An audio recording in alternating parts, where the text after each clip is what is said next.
Bismillahirrahmanirrahim. Assalamualaikum warahmatullahi wabarakatuh. Perkenalkan kami dari kelompok 8 yang beranggotakan Ilma Nafiatul, Tuti Ramawati, dan saya sendiri Nabil Falah Abdussalam akan mempresentasikan materi tentang SKPL. SKPL adalah spesifikasi kebutuhan perangkat lunak atau dalam bahasa Inggrisnya sering juga disebut sebagai Software Requirement Specification atau SRS. SKPL adalah sebuah dokumen yang berisi pernyataan lengkap dari apa yang dapat dilakukan oleh perangkat lunak, tanpa menjelaskan bagaimana hal tersebut dikerjakan atau dilakukan oleh perangkat lunak. Pada dasarnya, SKPL adalah suatu dokumen yang menyatakan kebutuhan perangkat lunak sebagai hasil dari proses analisis yang dilakukan dalam konteks pengembangan perangkat lunak. Suatu SRS harus mencantumkan tentang deskripsi dengan lingkungannya, mencakup antarmuka untuk perangkat keras, perangkat lunak, komunikasi, dan pemakai.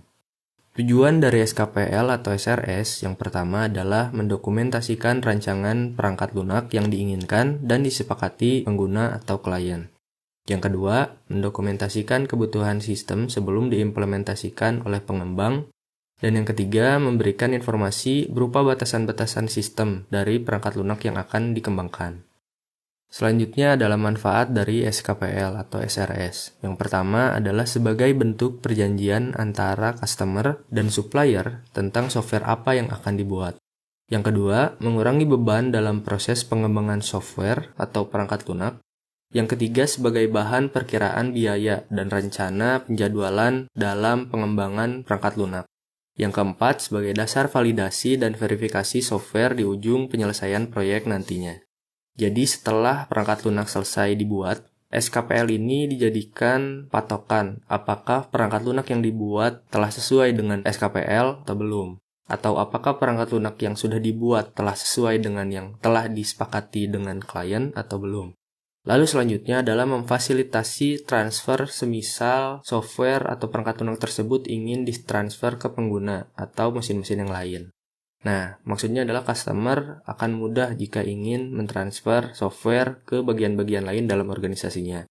Bahkan jika terjadi pergantian personil developer atau pengembang, proyek dapat mudah ditransfer ke personil baru dengan hanya memahami SKPL atau SRS ini.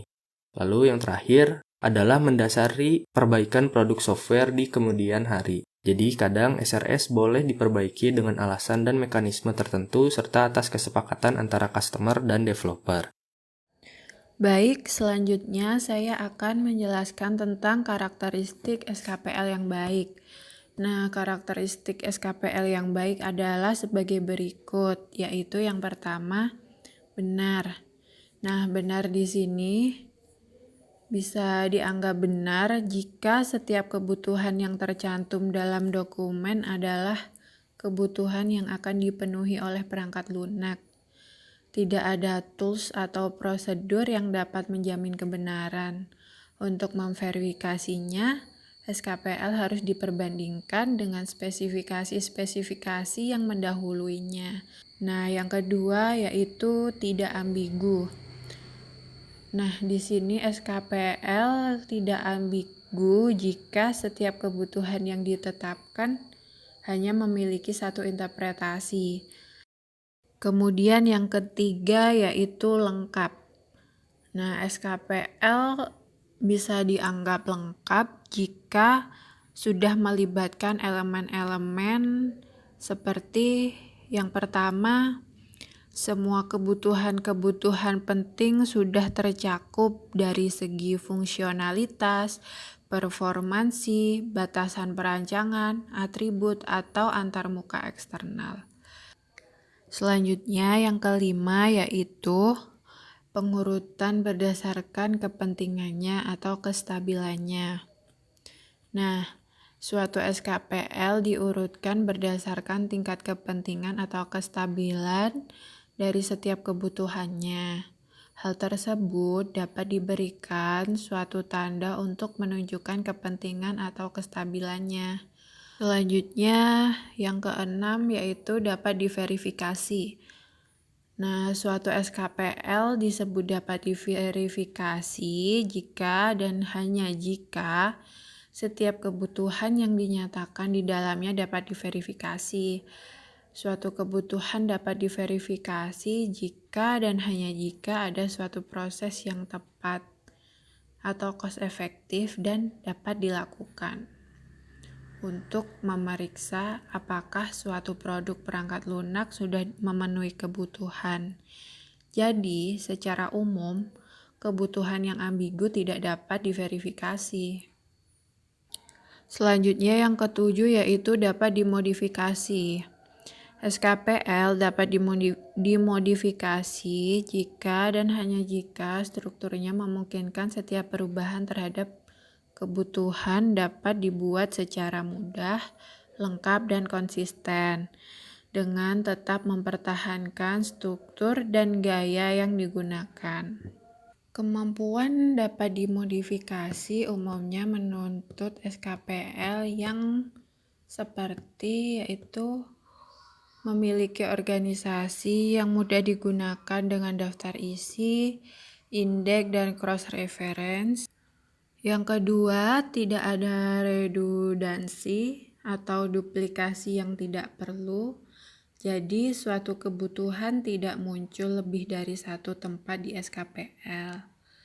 Yang ketiga, yaitu setiap satu kebutuhan utuh sebaiknya dinyatakan secara terpisah, yaitu tidak dicampur dengan spesifikasi kebutuhan lainnya. Kemudian karakteristik yang ke-8 yaitu dapat ditelusuri. SKPL dapat ditelusuri atau traceable jika asal dari kebutuhan sudah jelas dan memberikan fasilitas untuk mengacu setiap kebutuhan dalam pengembangan masa depan dan perbaikan dokumen. Ada dua tipe kemampuan penelusuran yang dianjurkan, yaitu yang pertama dapat ditelusuri ke belakang, dan yang kedua dapat ditelusuri ke depan. Dan yang terakhir yaitu dapat dipahami dengan baik oleh pengembang. Jadi pengembang harus memahami setiap elemen-elemen yang ada pada SKPL sebelum didistribusikan kepada penggunanya. Selanjutnya, hal yang perlu dihindari saat menyusun SKPL. Yang pertama yaitu overspecification. Maksudnya, menggunakan penjelasan berlebih dan berulang-ulang sehingga menjadi tidak jelas. Yang kedua yaitu tindakan inkonsistensi, yaitu tidak konsisten. Yang ketiga yaitu ambiguity dalam kata atau kalimat.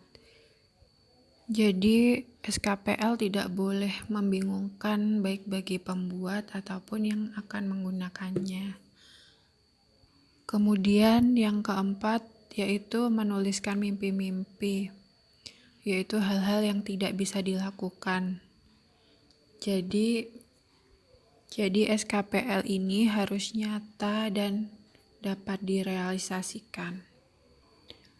Selanjutnya aspek SKPL. Terdapat dua aspek yaitu fungsi dan non-fungsi. Fungsi sendiri menjelaskan fungsi dari perangkat lunak yang digunakan untuk apa, keperluan apa, sifat perangkat lunak, dan datanya.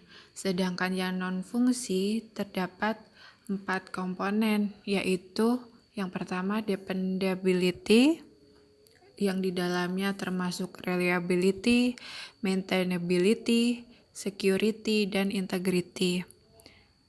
Yang kedua yaitu ergonomik, yang ketiga performance, dan yang keempat constraint. Baik, di sini saya akan melanjutkan penjelasan mengenai pihak yang terlibat dalam penyusunan SKPL atau SRS. Yang pertama adalah pemakai atau user yang mengoperasikan atau menggunakan produk final dari perangkat lunak yang akan dibuat. Yang kedua yaitu klien atau pihak yang membuat sistem atau yang menentukan akan seperti apa sistem dibuat.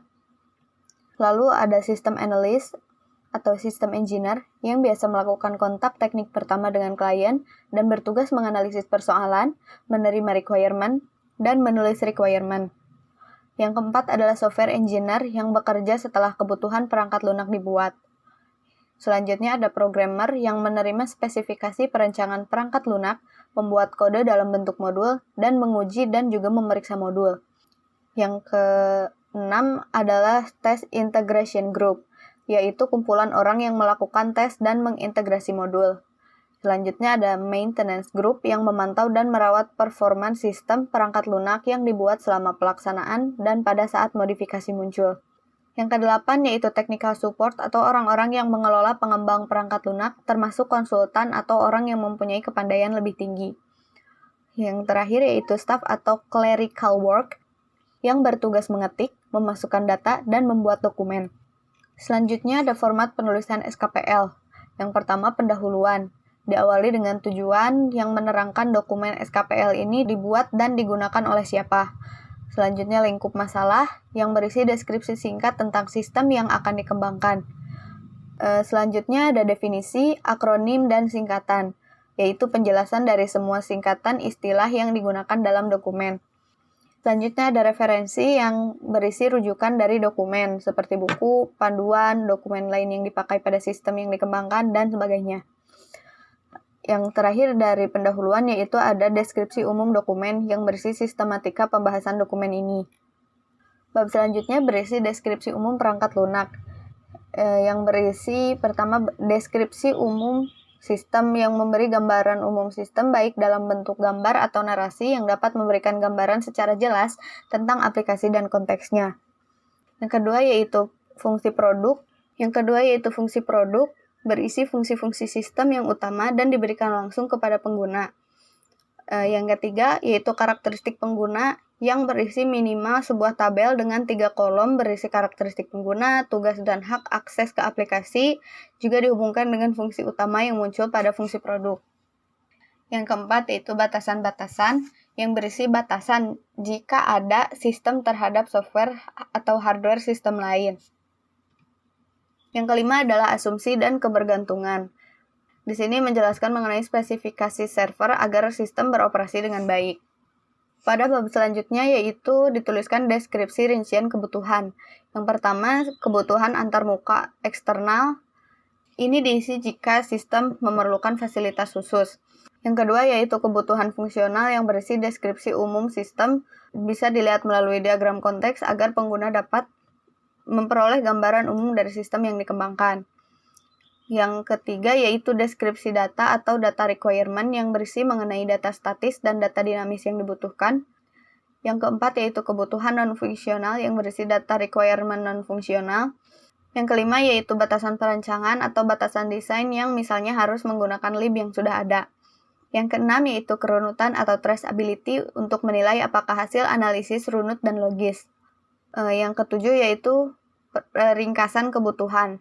Ringkasan dari semua requirement item yang mencerminkan semua hal yang harus dipenuhi, yang nantinya akan menjadi arahan pada saat testing semua requirement harus dapat dites supaya dapat dibuktikan dan dipenuhi. Sekian presentasi dari kami, terima kasih telah menyimak video ini dan jika ada pertanyaan yang ingin diajukan, kami persilahkan.